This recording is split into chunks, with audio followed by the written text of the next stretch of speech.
Gracias por estar con nosotros aquí en Diálogo de Impacto. Soy Emma Calderón y ya estamos listos para el programa de hoy.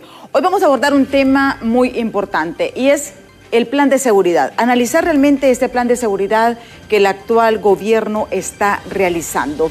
Esto para controlar la violencia en las cárceles. Las cárceles han sido caldo de cultivo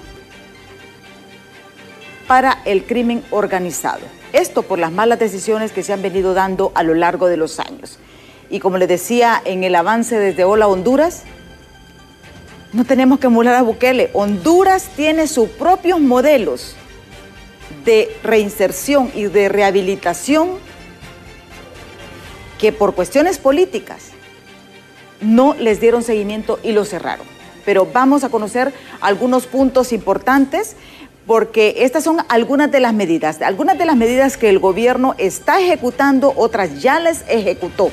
Pero la violencia continúa porque no es tan fácil. Primero fue el bloqueo de llamadas de teléfonos móviles, situación que es bastante difícil de controlar, pero no imposible. Lo que necesitan es mejor tecnología y eso no necesita ser experto para eso y tener un poco más de control. El desarme real de los presos.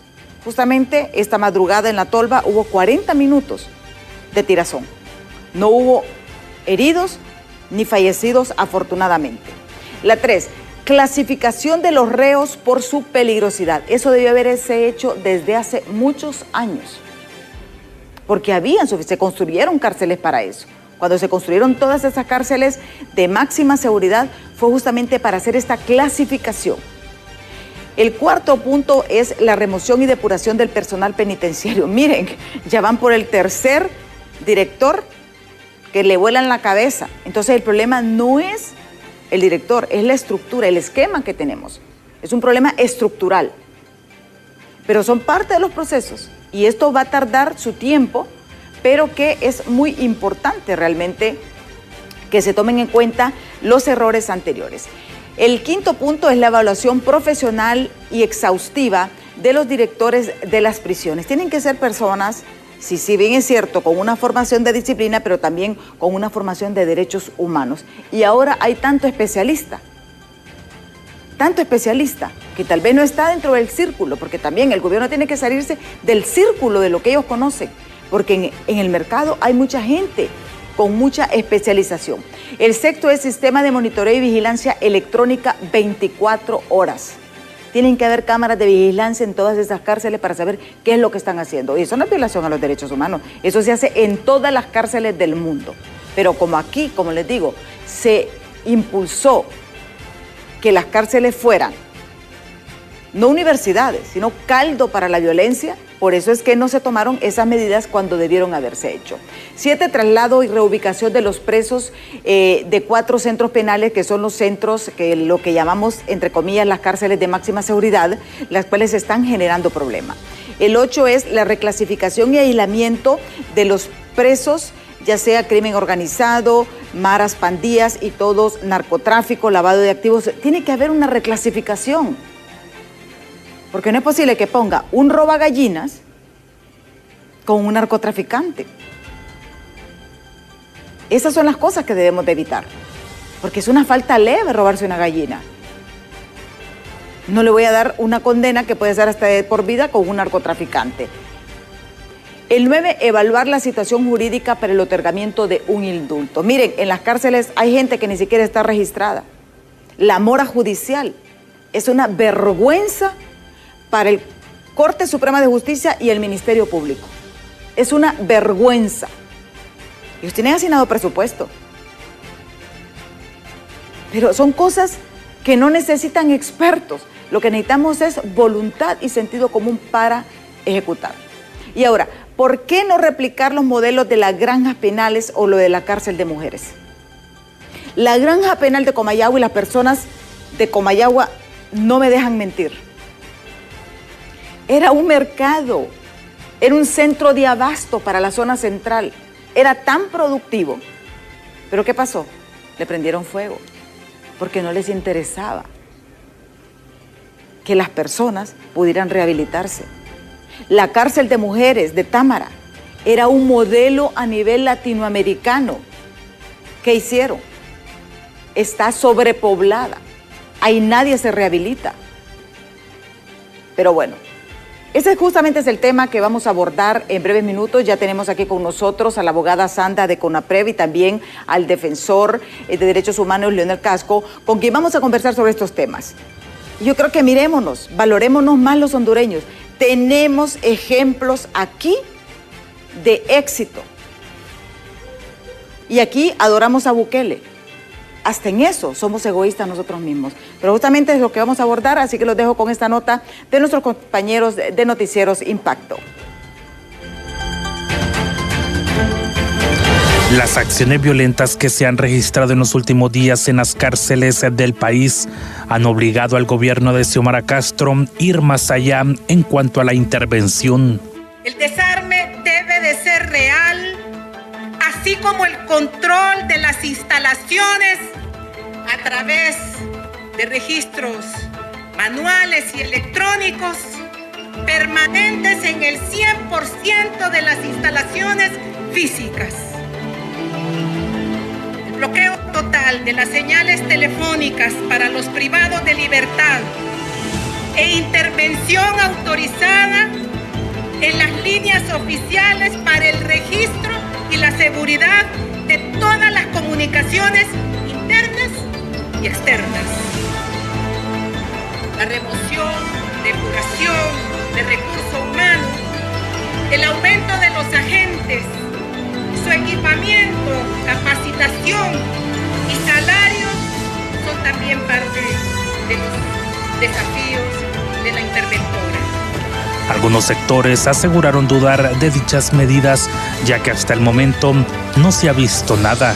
Ese plan de acción está ahorita en papel mojado porque solo lo están sociabilizando, pero no han puesto ninguna acción concreta. Esperemos que ya se pase ya a concretar ese plan y que realmente el pueblo hondureño vea el cambio.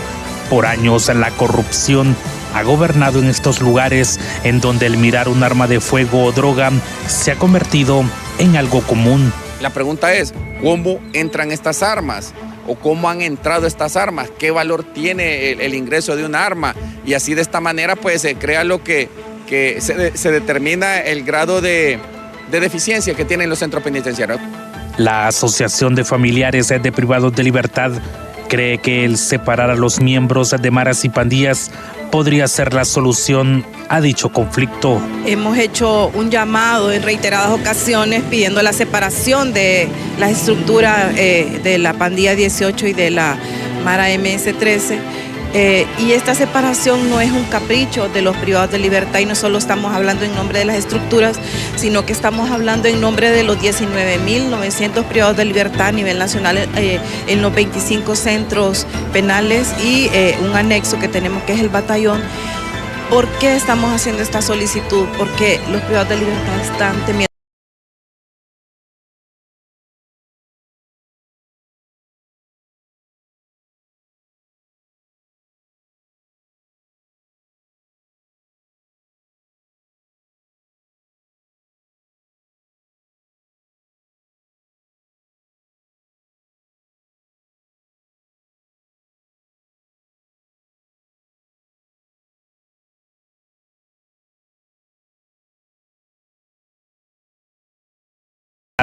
Alrededor de 19,000 internos son los inquilinos de las 25 cárceles del país, incluyendo las denominadas de máxima seguridad, en donde las acciones están presentes. De Luis les informó Walter Pérez. Y también Sandra, realmente le agradezco que esté con nosotros. Yo sé que ustedes están también en un estado de emergencia. Pues de lo que sucede en las cárceles del país. Pero yo lo planteaba en un inicio. ¿Cuál es su óptica? Usted de lo que está sucediendo, analizando la propuesta del gobierno, lo que realmente se puede ejecutar, y también vamos a dar algunas recomendaciones más adelante. Bueno, realmente, licenciada, gracias, pueblo hondureño. Realmente la situación carcelaria del país viene en una histórica emergencia. Desde el año, si vemos un retiro, el año 2 de las Honduras no sobrepasaban las 14,000 personas privadas de libertad. Y precisamente por implementar proyectos de Se ha llegado a poner delitos que no ha habido, porque sí tenemos que ser enfáticos en esto. Lo que han habido son medidas represivas para con las personas que cometen ilícitos y estamos llevando más allá el derecho penal, aparte de poner una sanción privativa de libertad, una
estamos también estigmatizando a las personas que cometen.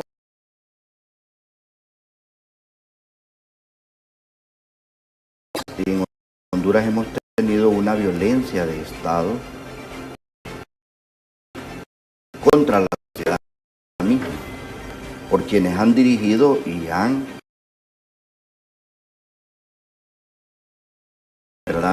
cooptado y han tenido el control del Estado. Es decir, no ha sido un Estado al servicio de un Estado de Derecho, al servicio de lo que es la Convención Americana de los Derechos Humanos y los pactos internacionales que las Naciones Unidas han aprobado y que nuestro país ha ratificado.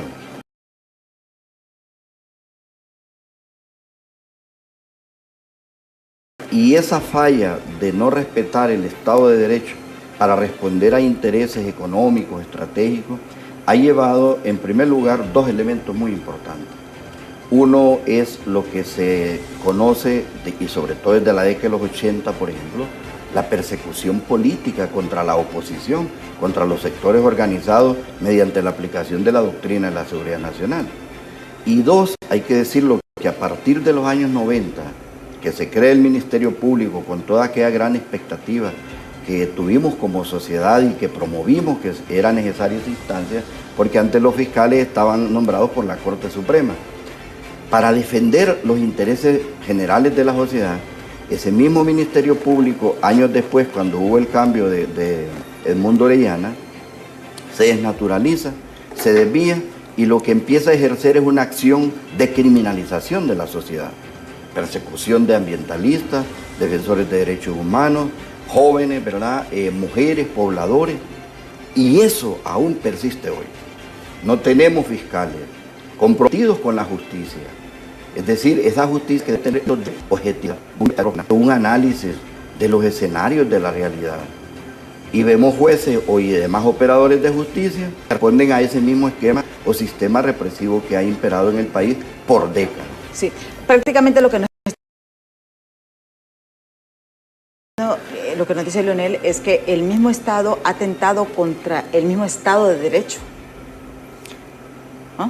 Bueno, licenciada, mire, ya la abogada... Aunque pareciera como... Pero la verdad es que no hemos tenido una nacional políticas públicas centradas precisamente en lo que debe ser un verdadero Estado de Derecho garante de los derechos y libertades de los ciudadanos, al margen de la actividad a la que cada uno o cada una se dedique. Es decir, un Estado moderno, un Estado responsable, profesional. Hemos tenido funcionarios que ni tan siquiera conocen la Constitución de la República. Tenemos alcaldes que ni tan siquiera conocen la ley de municipalidad y no digamos su reglamento general. Y no conocen esos funcionarios incluso la ley de la administración pública, mucho menos el Código de Procedimientos Administrativos. Y entonces, ese es el gran vacío que hay en esta sociedad. Es un gran reto, un gran esfuerzo. Y digo eso porque las evidencias están a la vista. Cuando la Corte Interamericana de Derechos Humanos por primera vez condena al Estado de Honduras en 1988 por el caso de Saúl Godínez Cruz y Ángel Manfredo Velázquez, desaparecidos en década. Desde esa vez desde ahí, mire, una continuidad de condenas, ¿verdad? Arreglos amistosos que son procedimientos en el sistema interamericano. ¿Por qué? No ha habido ningún gobierno hasta hoy, y quiero decir incluso el actual, con esa capacidad de responder a esa normativa internacional, pero también a nuestra Carta Magna y a nuestras leyes secundarias. Ese compromiso, hay una especie de islas de poder. Si nosotros coordinamos esfuerzos, mire, yo le voy a poner un ejemplo, tenemos un CONADE a nivel nacional, gastándose yo no sé cuántos millones ahora, son 200 creo. Tenemos a CONAPRED, 3 comisionados. Tenemos en la Corte Suprema de Justicia unos programas, el Ministerio Público. Hay una diversidad de actores, operadores de justicia, sobre un mismo fin, repitiendo cosas, pero sin resultados. Sí, porque al final... Bueno, es importante, aquí quiero anotar algo. Lo que establece en relación, y no por alusión, sino que precisamente para que el pueblo hondureño comprenda cuál es la labor que realizan operadores de justicia, el Comisionado Nacional de Derechos Humanos y el CONAPRED.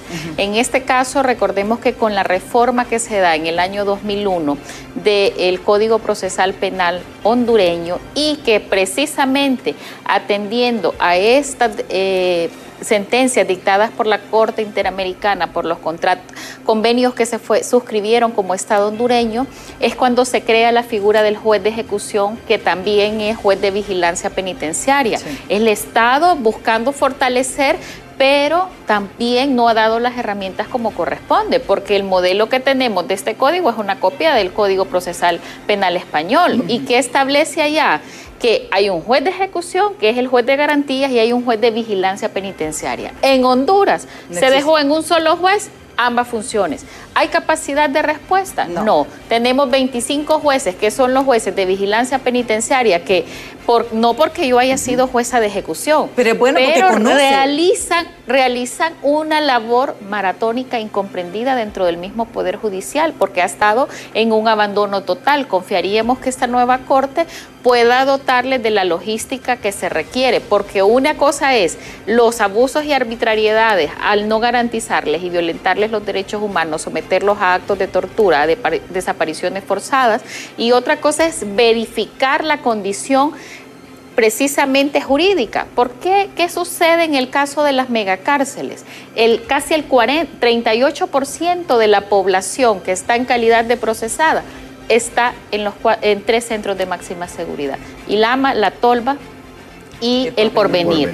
Esta es la que aglutina la mayor cantidad de personas procesadas en el sistema, y que no debiese ser así. Tenemos Y precisamente esa es la labor del Poder Judicial, cuando haya en cada jurisdicción. Pero tenemos jueces de ejecución que cubren 2, 3 centros penitenciarios, no hay capacidad humana, ¿verdad? Por mucho que haya conocimiento. En el caso del Comisionado Nacional de Derechos Humanos, recordemos que tiene un mandato para toda la población hondureña.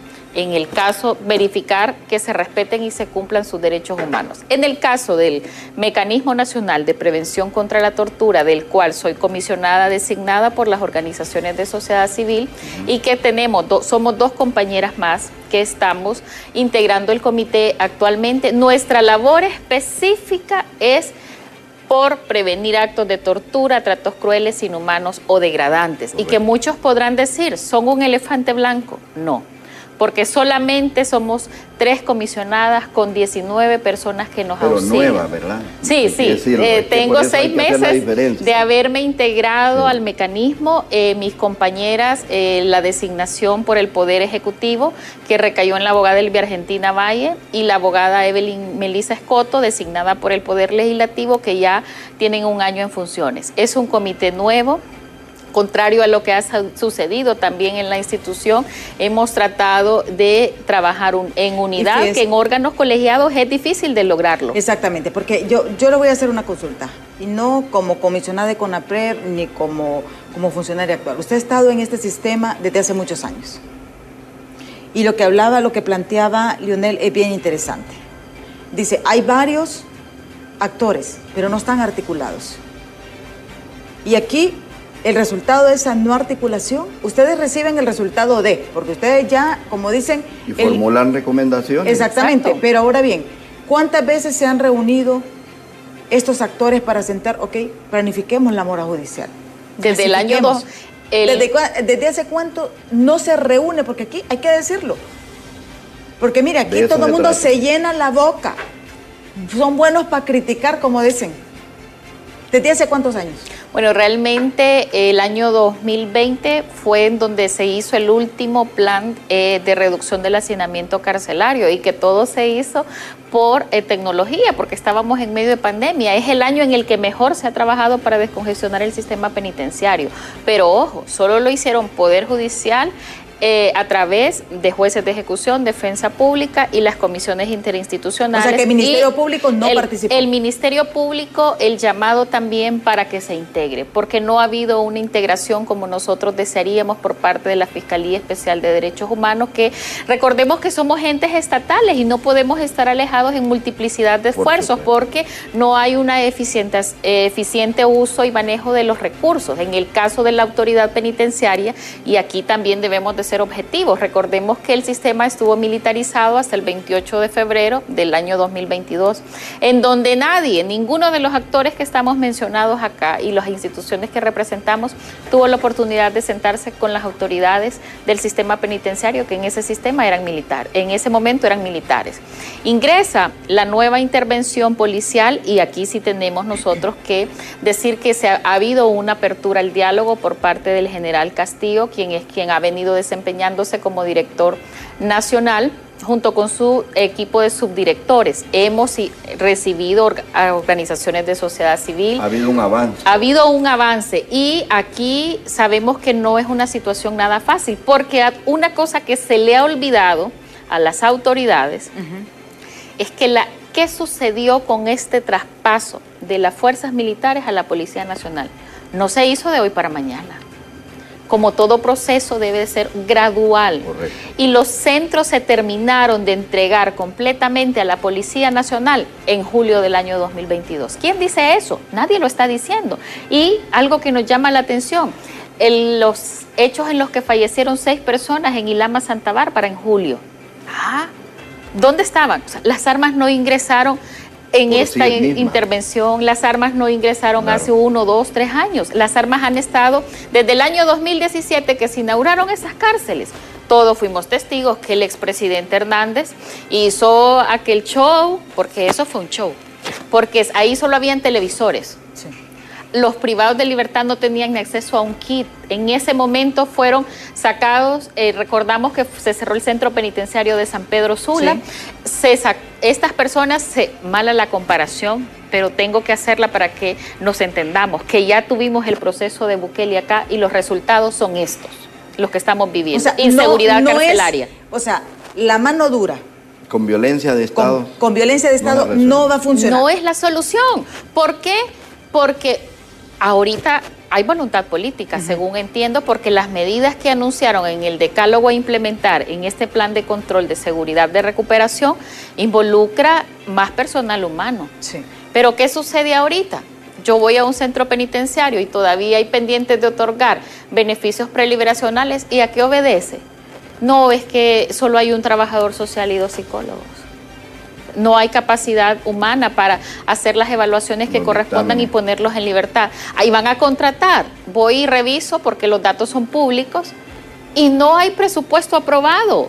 Entonces, ¿a qué obedece todo esto? A que no hay presupuesto, a que no hay coordinaciones interinstitucionales. Como mecanismo hemos solicitado por la vía escrita reunión con la ahora presidenta de esta Junta Interventora y todavía no hemos tenido respuesta. Es preocupante que estamos y retomando las palabras del colega, para hacer coordinaciones interinstitucionales. No podemos estar aislados tratando de resolver un problema que es de Estado. Exactamente. Y aquí vamos a decirlo, no hemos visto al Ministerio Público incorporarse. Ellos son los que tienen la causa penal pública del país. Tenemos que ir a pausa. Tenemos que ir a pausa. Cuando regresemos también tenemos varias reacciones, porque tenemos ahorita nuestros equipos en San Pedro Sula y en Tegucigalpa. Más reacciones, porque yo les digo, es un problema que no se va a solucionar como una varita mágica, porque es un problema estructural. Requiere voluntad política.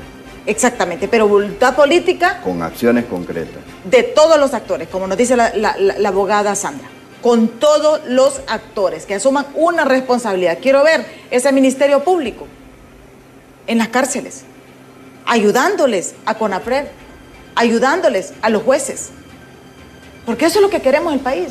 Que trabajen, aquí se les paga por un trabajo y es lo que deben de hacer. Pero vamos a pausa, después volvemos con más de este tema.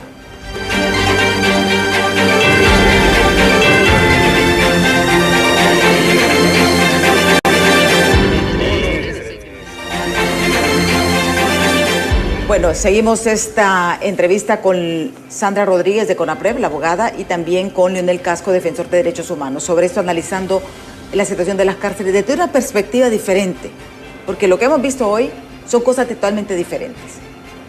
Aquí se llenan la boca emulando lo de Bukele y Honduras ya aplicó estas medidas. Y aquí también se le fue a las manos porque le prendieron fuego a los centros penales. Y mataron fueron 300 en una cárcel y 100 y pico en la otra. 107. Estamos hablando de 400. 104 en Comayagua. 104, entonces serían 300.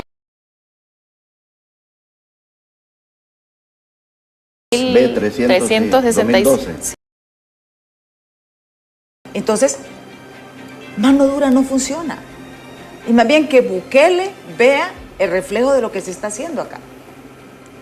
Lo que tenemos que cambiar es que cada quien haga su trabajo como debe de ser. Tenemos aquí a Cintia López en San Pedro Sula justamente con este tema de la rehabilitación de la cárcel de Naco Cortés. Vamos contigo, Cintia. Compañeros en los estudios. Sí, imagínese que Naco son contenedores. Muchas gracias, licenciada Egma Calderón. Televidentes de Diálogo de Impacto, precisamente me acompaña el ingeniero Aníbal Calix, fue diputado por el Partido Anticorrupción, también es un reconocido analista en torno a este tema de las prisiones. Se quiere recuperar el penal de Naco Cortés. ¿Usted qué opina al respecto? Bueno, primero, esta es una desafortunada muestra de la falta de control que ha tenido el Estado sobre el sector penitenciario y cómo el crimen organizado definitivamente ha penetrado a lo interno hasta de los tomadores de decisiones que hemos tenido en el Estado, no el gobierno en particular, sino que ha sido una situación que se ha manifestado por muchos años. Pero esperamos realmente que ya se pueda tener una solución que nos resultados que esperamos como sociedad. Esperamos principalmente que se le pueda dar los recursos, el material humano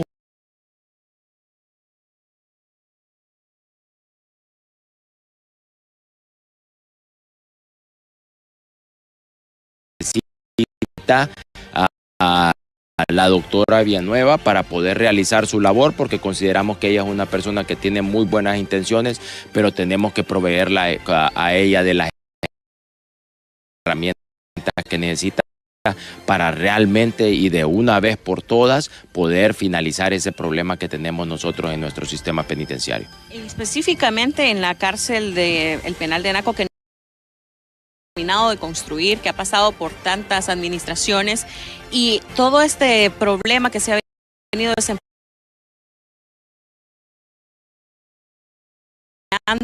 ¿qué ve usted en este gobierno? ¿Hay voluntad política para terminar este centro? Bueno, mire, yo considero que en este momento estamos en el punto los gobiernos anteriores se han quedado, ¿verdad? Que manifestamos, que hablamos, que prometemos, pero bueno, esa cárcel en particular es una muestra de la pobre ejecución que tenemos nosotros históricamente en los gobiernos, en los cuales hay muchos proyectos que quedan a la mitad, que quedan tirados, que al final el dinero es prácticamente nada más un espacio para poder fomentar la corrupción. Entonces esperamos que esto no se vuelva a dar, pero todavía está por verse, porque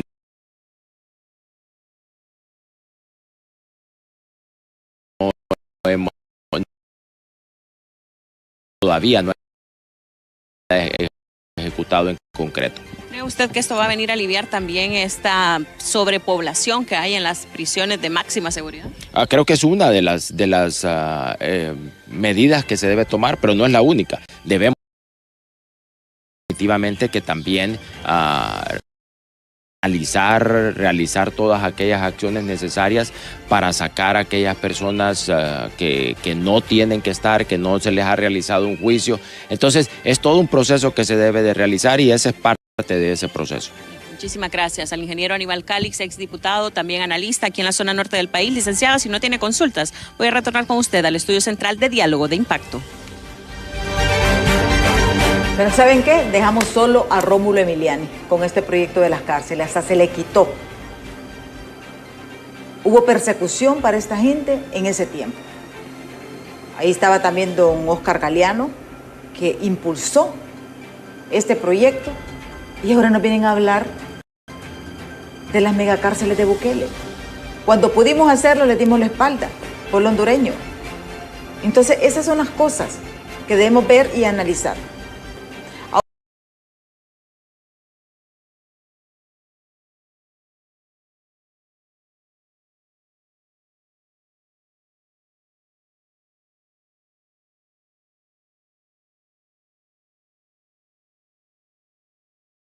Con Daniela Mejía, quien está con Hugo Maldonado del CODE sobre este tema también de las cárceles. Tenemos que darle, y con gente participante que conozca de este tema. Vamos.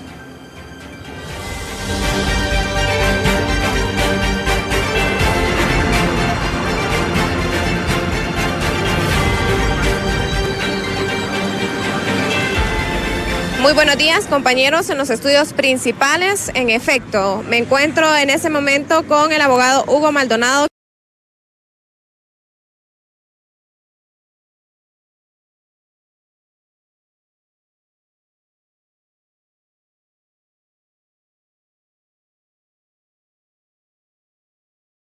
Parte del CODE, el presidente con quien vamos a dialogar, porque, abogado, continúan estos enfrentamientos pese a que ya hay un plan para poder combatir el crimen, y sin embargo se presentó en horas de la madrugada un nuevo tiroteo en la tolva que duró aproximadamente 40 minutos. ¿Sacarán tanta munición? Es la pregunta de que en este momento nos puedan estar viendo. ¿Cómo siguen entrando armas a los centros penitenciarios? ¿Quién está armando a quién? Sobre no saber respuesta. Ya va un mes de haber tomado posición y además de nivel, como él dijo. Entonces tenemos que ver cómo logramos articular esfuerzos para que no sigan habiendo muertes violentas, no sigan habiendo este tipo de confrontación o enfrentamientos a nivel de los penales del país. Nosotros hemos propuesto 3 puntos que son fundamentales dentro del punto de los derechos humanos, que no, por ejemplo, un punto que no lo encontramos en el decálogo de la doctora Villanueva. Uno, para nosotros es sumamente importante la rehabilitación del privado de libertad. Para nosotros, porque si rehabilitamos al privado de libertad, cuando salga va a ser una persona de bien para su familia y para su sociedad.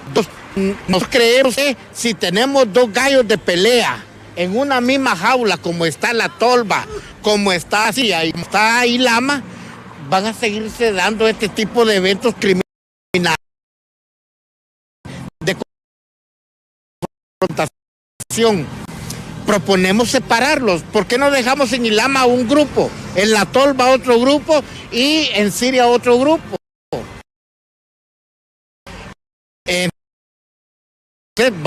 Va a desaparecer el negocio de la compra y venta de armas. ¿Por qué? Porque cuando solo hay una sola familia, la familia se cuida. Entonces se terminan las armas. Pero tienen que entender nuestras autoridades que hay que tomar decisiones. Si no se toman decisiones, realmente vamos a seguir en esta misma circunstancia. Abogado, para finalizar, ¿es necesario que se implemente algún profunda donde incluyan o involucren a los agentes policiales de estos centros penitenciarios? Claro, la idoneidad del personal penitenciario debe estar a la orden del día, pero si usted y yo trabajamos ahí y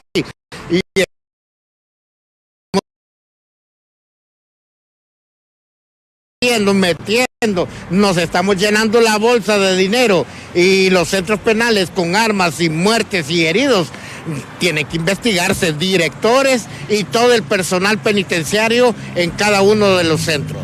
Excelente. Con estas declaraciones por parte del abogado Hugo Maldonado, yo retorno con...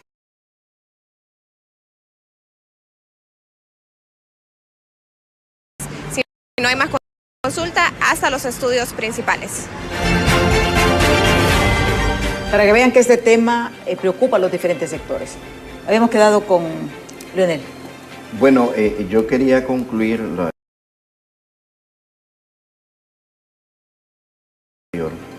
que en el caso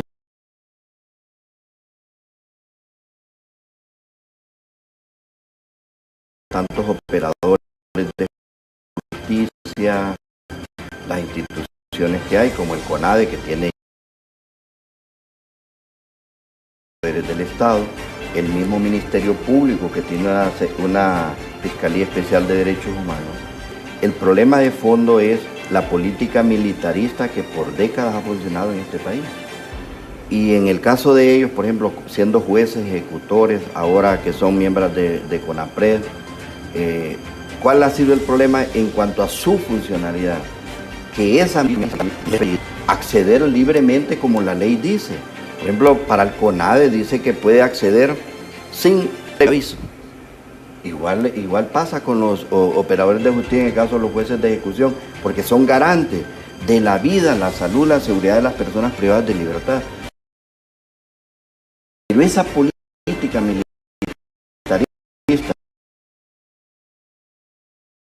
que no dan o no les permiten, siendo ellos autoridades competentes. O sea que no pueden entrar, libremente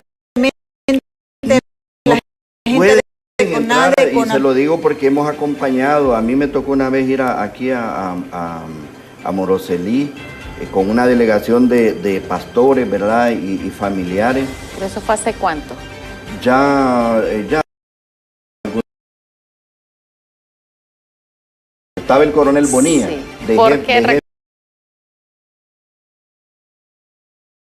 y era lo que yo decía, y ahí sí tenemos que ser objetivos. Con la intervención, 2016. así, con la intervención militar y que cuando estuvieron dando resguardo y seguridad no se permitía ingresar. Tenemos ya un año de intervención policial y sí ha habido mayor apertura. Ha sido un proceso gradual, definitivamente. Sobre todo, recordemos que el acompañamiento se ha dado por muchas iglesias y organizaciones de sociedad civil, que son a quienes históricamente, independientemente quien esté al mando, se les ha dado esa responsabilidad de rehabilitación, porque son los que llevan programas, son los que llevan atención psicológica, atención médica. Ha mejorado, tenemos que ser conscientes. A un año de la intervención policial encontré un mayor involucramiento por parte de las autoridades nacionales del instituto. Sí había resistencia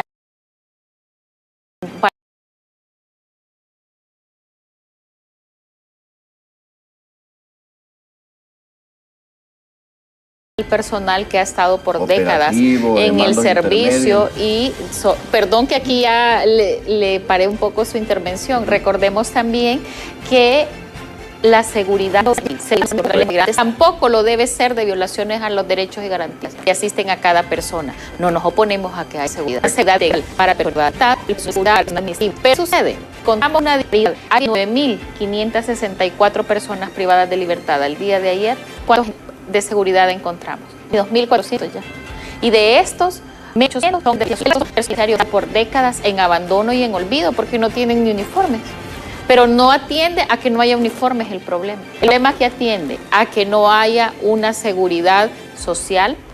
Como no hay hombres que den seguridad, tampoco gozan de sus vacaciones en tiempo y forma. Hay un desarrollo solo de la persona privada de libertad.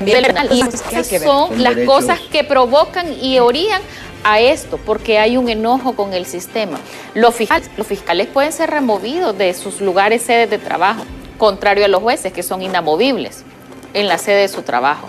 Pero el fiscal, así como es el fiscal, también es el agente de policía. Pero encontramos que hay agentes que han estado por 2, 3, 5 años y pueda que digan, esa señora como su... ¿Por qué decir así? Pero recordemos que estamos en la libertad. Claro, les vamos a tratar justo, pero y la privada de libertad. Porque es lo que usted, si nos vemos todos los días, me va a agarrar cariño, como al canillita que está vendiendo el periódico, que si usted pasa y no lo mira, y que 1 o 3 días se pregunta qué pasa, y no tiene un contacto directo.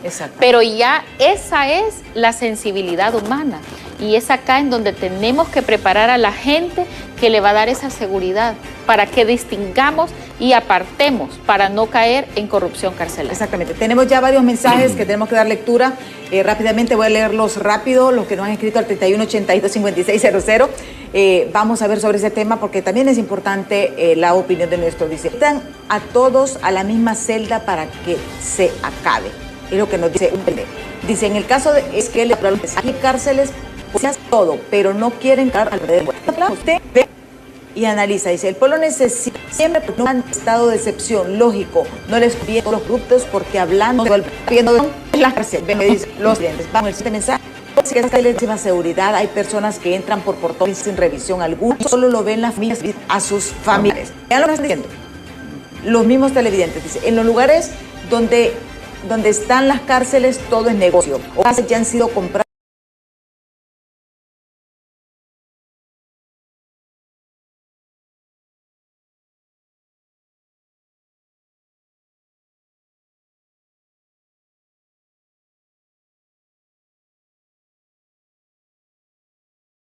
Carcelaria en nuestro país de manera gradual pueda cumplir los fines constitucionales de la pena, que es la rehabilitación y la que tengamos una verdadera política de prevención del delito, que sí, estoy de acuerdo que hay que educar a nuestros niños para que no terminen privados de libertad. ¿Qué estamos haciendo como sociedad? Las cárceles son el resultado de la sociedad en la que vivimos. Entonces,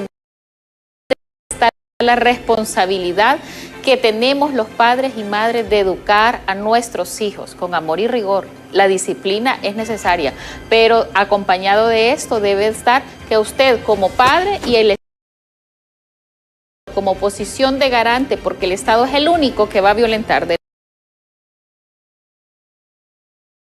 humanos, debe atender las necesidades de manera integral, que cada uno de los actores atendamos las poblaciones para las que se nos ha destinado, que el resto de la población hondureña, cuando sea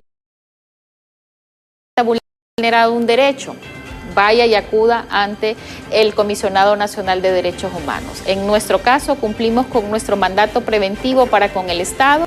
No es necesaria instrucción de cárcel, debe reducirse el hacinamiento carcelario, debe brindarse un mayor número de agentes de policía para que haya un verdadero proceso de requisa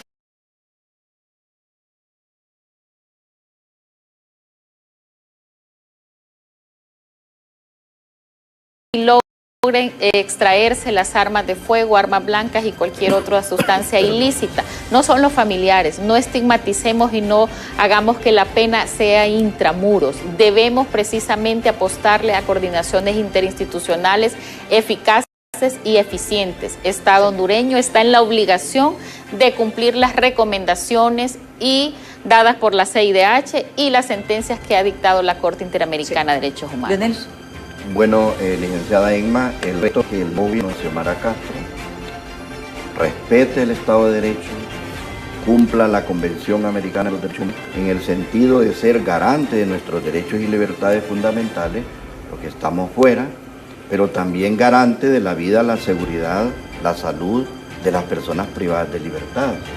Y eso implica también el tema de seguridad interna, implica combatir la corrupción en los centros penales, implica respetar las funciones que tienen los operadores de justicia, como los jueces de ejecución, como el CONADE, como los fiscales de derechos humanos cuando van a ingresar a los mismos y que permitan las revisiones. La política militarista debe cambiar porque aún persiste. Hay avances, es cierto, y se dieron con el comisionado Otoniel Lemos Castillo. Yo soy testigo de ello. Pero aún persiste ese tipo de visión cerrada, ¿verdad? Cuando estamos en un gobierno civil, en un gobierno democrático, y las personas deben garantizárseles su seguridad allá donde ya están privados de proceso, y el gobierno tiene la obligación de mejorar las condiciones de los centros, los derechos del personal auxiliar administrativo y también los policías penitenciarios. O sea, es un conjunto de medidas y aquí cierro con ello. Aquí hay 15 medidas que la Comisión Interamericana el 2013 le dio al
sobre las cárceles. Y aquí ya vi algunas, dice cumplidas, otras, la mayoría en cumplimiento. Y 2017, aquí hay una